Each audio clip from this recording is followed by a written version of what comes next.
I took this girl to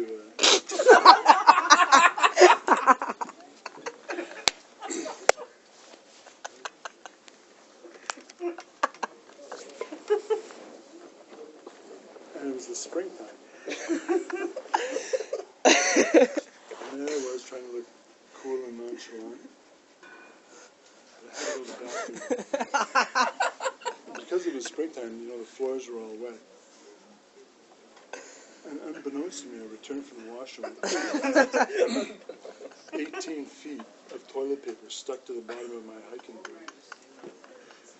It was pretty tough to look cool, suave, and debonair when you've got...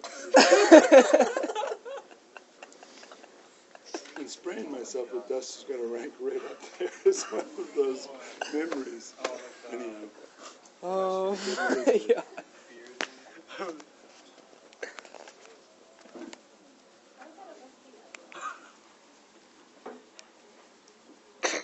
I just got that on video.